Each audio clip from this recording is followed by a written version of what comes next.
Tragedi Kanjuruhan bukan pelanggaran HAM berat menuai sorotan. Dan juga kesaksian ahli pidana meringankan untuk Richard Eliezer menjadi topik utama dalam Prime Time News hari ini. Bersama saya Afiani Malik. Ya, dan saya Fitri Megantara. Prime Time News akan kami awali dengan Prime Flash. Pemirsa, ahli hukum pidana Albert Aris menanggapi pertanyaan dari penasihat hukum terkait kedudukan bawahan yang diperintah atasan untuk melawan hukum. Menurut Albert, orang yang disuruh melakukan tidak memiliki kehendak untuk melakukan kesalahan atau perbuatan pidana.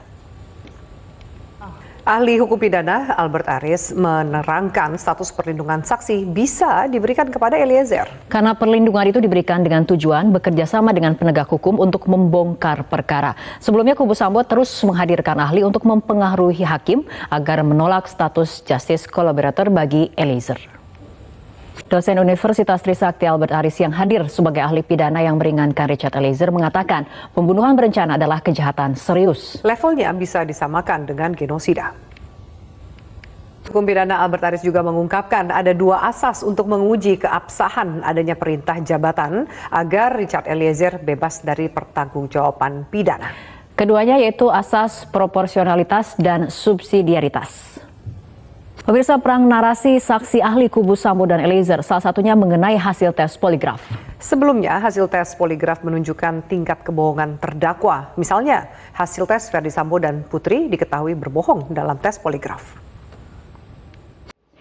Pemirsa, akibat cuaca buruk, sebuah kapal kren pengangkut batu bara tenggelam di perairan selatan Bangka, Kabupaten Banyuasin, Sumatera Selatan.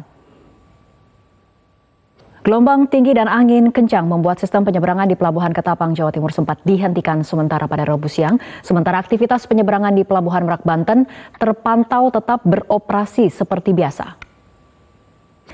Polemik ancaman badai dahsyat tanggal 28 Desember antara BMKG dan BRIN ternyata ikut mendapatkan perhatian Presiden Jokowi. Presiden meminta masyarakat untuk mencari informasi tentang cuaca dari BMKG. Pemirsa, peneliti BRIN menyebut pada hari ini 28 Desember akan terjadi badai dahsyat di wilayah Jabodetabek dan Banten. Lalu seperti apa sebenarnya kondisi cuaca saat ini? Kita akan membahasnya dengan Deputi Bidang Meteorologi BMKG Guswanto. Selamat malam Pak Gus. Kita akan kembali lanjutkan perbincangan Pak Gus.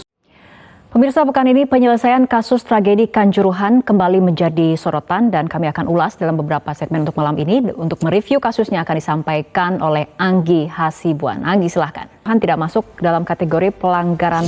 Pemirsa, kalaupun tragedi Kanjuruhan tidak masuk dalam kategori pelanggaran HAM berat, mengapa setelah hampir 3 bulan berlalu pengusutan tragedi Kanjuruhan masih dianggap sebagian besar pihak tidak menunjukkan keseriusan? Kita akan mengulasnya bersama mantan Ketua Komnas HAM Ahmad Taufan Damanik dan mantan anggota TGPF Anton Sanjoyo. Selamat malam Pak Damanik.